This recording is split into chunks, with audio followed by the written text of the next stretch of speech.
What's happening, guys?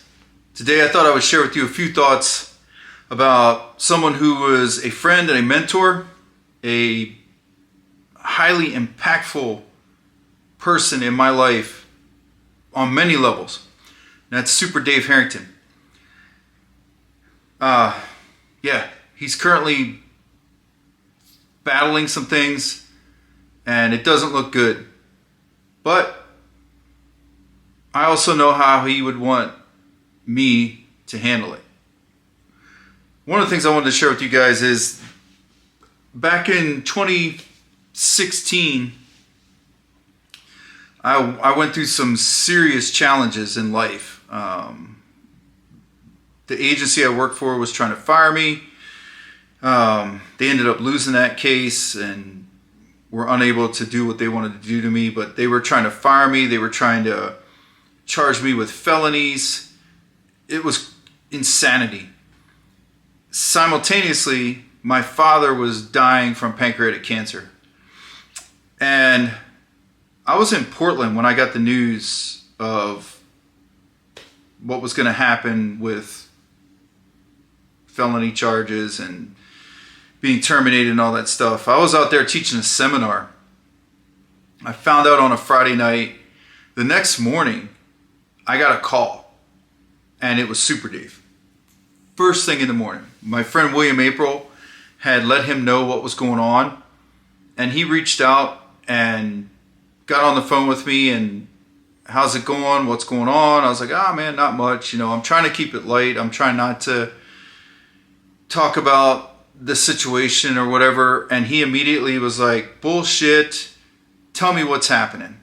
And so I did, and we had a conversation, and from that moment on, for the 8 or 9 months that whole process worked out, we did my father's memorial service in Maryland after he lost his fight with pancreatic cancer.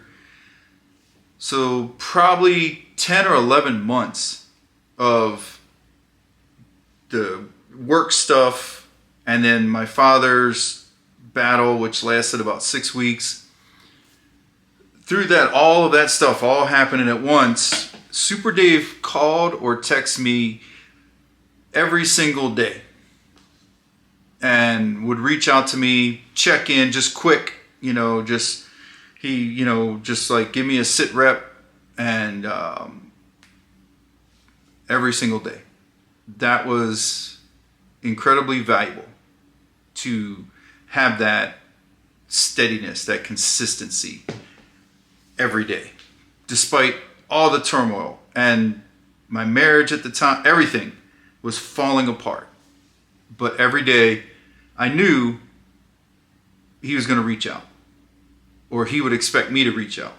So thought I'd share that with you guys. Just cool thing about him. Everybody sees the hard-nosed, hard charger side of him, but not many know about that side where he will not leave a brother behind. He will not leave somebody. Like, he's going to come get you. He's going to make sure you're good. So one of the cool things about doing stuff, so I taught a few classes with Super Dave and William April, and then I taught a few classes with just Super Dave and I had an opportunity early on. We taught on a range together at a conference. So he taught the morning class, I taught the afternoon class. So he said, hey, if you know Super Dave, just about every conversation I ever had with him for years now, almost 15, 20 years, has started with, bro. So he so he comes up to me and goes, bro, there's a lot of people in this class. And there was a lot. The line was packed. He goes, here's what's going to happen. I'm going to be the primary. You're going to be the secondary. I'm going to teach my block, and you're going to help me make sure these guys stay safe. And then in the afternoon, we're going to switch. And then you're going to be the primary, and I'm going to be the secondary, and I'll make sure we stay safe. And that's what we did. It was pretty cool. But if you know Super Dave, highly competitive dude, always looking for a way to shoot and have some fun on the range. And during a break, we were standing back at about the 75-yard line, and he had all this steel up, and it was still up. He had used it to teach his class. And he said, hey, who can run that without a miss from here? And I had at that time, I had a Glock 35 that had been worked on. It was basically a limited gun, so a limited class gun. And I was like, yeah, man, let's do it. And Super Dave's thing was, we're going to go on me. So basically, we're racing each other, you know. And so he comes out of the holster, I come out of the holster, and we start running it. And we get to the end, and I realize he missed one. And so first time I'd ever got the best of him in anything, in shooting related. And he makes no excuses. He just like, well, you know, holsters his pistol. I am like inside, I'm stoked. I'm like, finally. And at like 75, 80, however many yards back, we were at the back of the bay doing this. And I'm like, man, this is awesome. I finally did something. I finally did well running something against Super Dave. Except I'm running a customized Glock 35. He was running a bone stock Glock 26. Yeah, think about it. For the shooters, you know exactly what we're talking. Like, basically, I barely beat. If it was cars, I'm driving a Lamborghini, he's driving a Volkswagen Beetle, and I still barely beat him. I don't even think you can say I beat him because of what he was running. A bone stock Glock 26. Yeah. So that's one of my funniest and favorite memories, is that realization. And I said to him later, dude, I just realized you're shooting a Glock 26. Like, it just clicked. You've been shooting a Glock 26 this whole time. For all of your demos, for everything.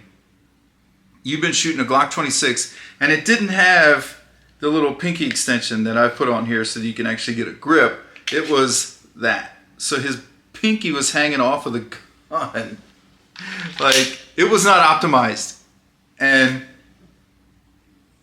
his response to me was, bro, it is what it is.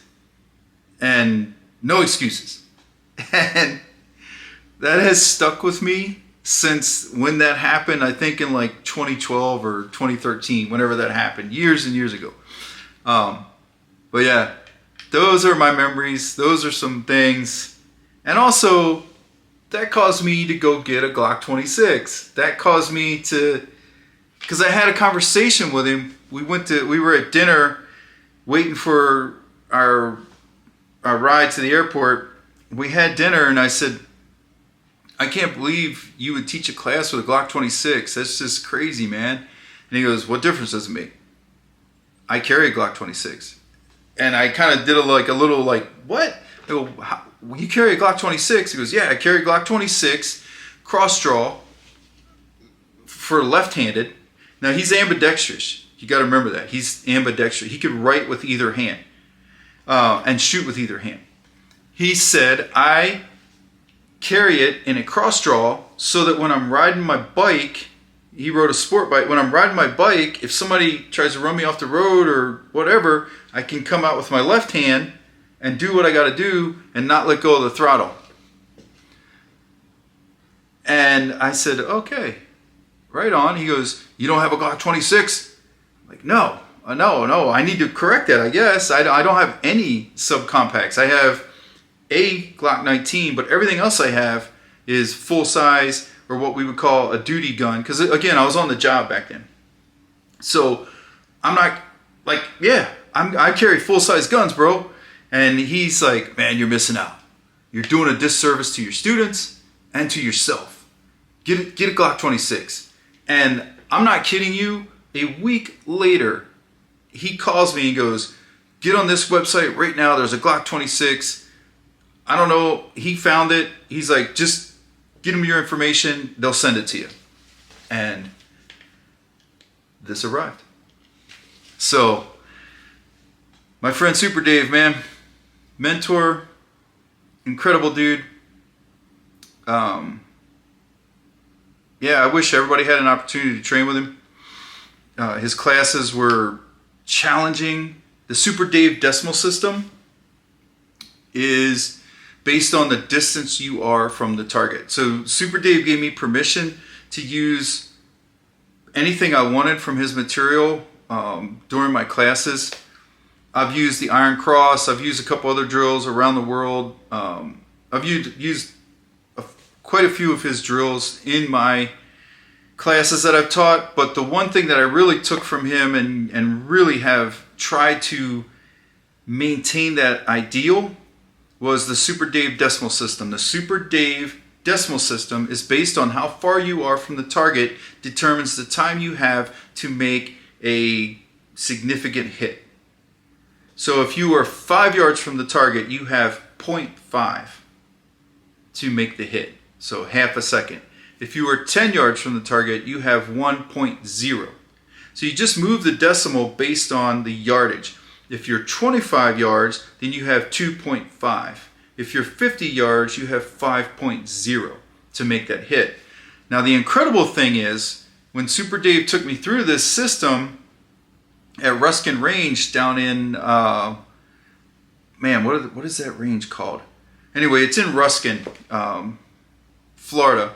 Super Dave took me through this while I was down there for a visit, took me through the system at 50 yards. Because of having these imposed time standards, he was making hits at just over a second at 50 yards on a popper, on steel. I was impressed. And then when I'm not going to bore you guys with all the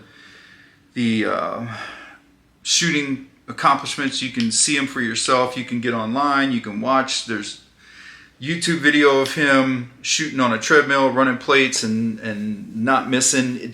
There's a reason they call him Super Dave, right?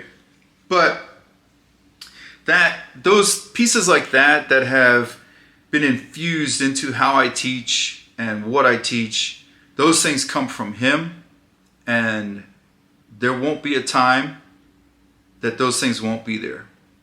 So, yeah. You guys have a good one.